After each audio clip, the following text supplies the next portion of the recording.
আসসালামু আলাইকুম। আশা করি সবাই ভালো আছেন। আপনার সন্তানদেরকে শিক্ষা দিবেন ধর্ম সম্বন্ধে।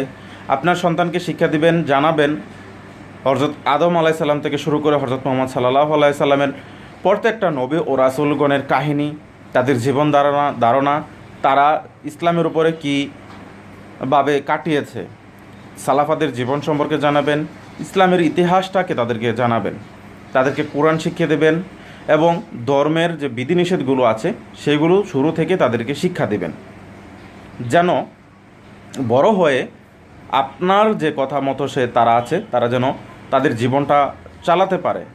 কারণ আপনার উপরেই আপনার সন্তান নির্ভর করবে। আপনি কিভাবে তাদেরকে শিক্ষিত করবেন, কিভাবে দিন সম্বন্ধে জানাবেন, কিভাবে আপনি দুনিয়া সম্পর্কে জানাবেন, সেটার উপরেই তারা বিশ্বাস করবে এবং সেটার উপরেই তারা চলবে। সুতরাং তাদেরকে ধর্মীয় শিক্ষায় শিক্ষিত